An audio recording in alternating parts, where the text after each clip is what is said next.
नमस्कार, जय माता दी। मैं हूँ आपके साथ आपकी अपनी होस्ट एंड दोस्त डॉक्टर वाय राखी। आप सबको बता दूँ, कल है साल की पहली अमावस्या। अमावस्या की बहुत सारी शुभकामनाएं। अमावस्या के दिन महालक्ष्मी की पूजा का बहुत खास और विशेष दिन होता है। अगर आप साल के पहले दिन ही महालक्ष्मी की पूजा करते हैं, माँ को गुलाब के फूल अर्पण करते हैं, रात्रि में अपने घर के बाहर महालक्ष्मी के लिए सुगंधित अगरबत्तियाँ जलाते हैं, तो वे हुए जीवन बहुत खूबसूरत हो जाता है। एक जो व्यापारी था, उसकी आदत थी, वो रामायण का जब तक भजन कीर्तन नहीं करता था, रामायण की कथा किसी को सुनाता नहीं था, वो खाना नहीं खाता था। तो वो इधर उधर घूम रहा था। आज सुबह से उसने रामायण की कथा किसी को सुनाई नहीं थी, कोई सुन नहीं रहा था, सब उसको सुनने के लिए मना कर रहे थे।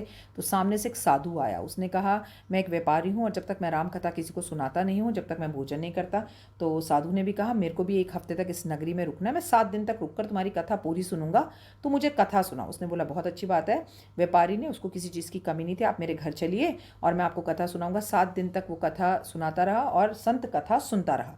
संत कभी रोए, कभी हंसे, कभी मुस्कुराए, कभी गंभीर हो जाए, कभी अश्रु बहाए। पूरे इस कथा पूर्ण होने के बाद संत बहुत खुश हुआ। संत ने कहा कि मांगो, तुम मुझसे क्या मांगते हो, तो तुम मांगो कि मैं वरदान दूंगा।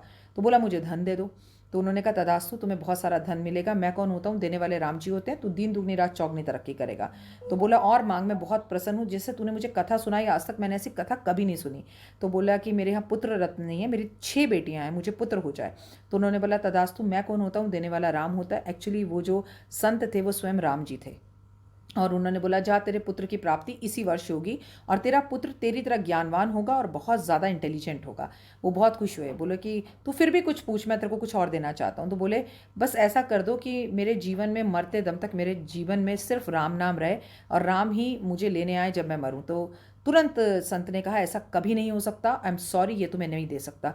तो बड़े आश्चर्य में रहा कि पुत्र मांगा दे दिया, धन मांगा दे दिया, अभी तो मैंने ऐसी कोई चीज़ भी नहीं मांगी जो ये नहीं दे सकते। राम का नाम ही तो मांगा, राम का नाम ही तो मांगा था, तदास्तु क्या देता। उसे बड़ा आश्चर्य हुआ। उसने बोला, आपने ऐसा क्यों कहा संत जी? मैंने जो मांगा आपने दिया, लेकिन आपने राम का नाम देने से क्यों मना किया? तो राम अपने असली रूप में आया और उसे दर्शन देकर बोलते हैं कि एक बात याद रखो, मुझसे पहले तुमने औलाद मांगी, मुझसे पहले तुमने धन मांगा और उसके बाद तुम्हें जीवन के अंदर मेरी ज़रूरत महसूस हुई, लेकिन तुमने पहले मेरे नाम को नहीं मांगा। अगर तुमने पहले मेरे नाम को मांगा होता तो पुत्र और धन तो तुम्हें वैसे ही मिल जाता। एक बात याद रखो, केवट जब नदी पार कर रहा था तो भगवान ने बोला, इंद्रलोक मांग लो, संसार मांग लो, अयोध्या मांग लो, धन मांग लो, पैसा मांग लो, दौलत मांग लो। केवट ने कहा, नहीं नहीं नहीं नहीं नहीं भगवान, मुझे ये सब कुछ नहीं चाहिए। मुझे सिर्फ एक ही चीज़ चाहिए कि जब भी मैंने तुम्हें ये नाव पार कराई, जब हम आए तुम्हारे द्वार, तो भव सागर से करना तुम पार। इस तरह से केवट को भगवान मिले। केवट ने धन दौलत ना मांगकर प्रभु को मांगा तो उसे सब कुछ मिल गया। तूने धन दौलत मांगकर प्रभु को मांगा, इसलिए तुझे प्रभु नहीं मिलेगा। तो पहले अगर भगवान से नाता जोड़ना है तो पहले ही उसको मांग लो, उसके बाद सब कुछ अपने आप चल कर आएगा। अरे जिसको वो रखे उसे कौन चखे। कहानी कैसी लगी कमेंट्स करके ज़रूर बताइएगा। फिलहाल दीजिए इजाज़त। नमस्कार, जय माता दी।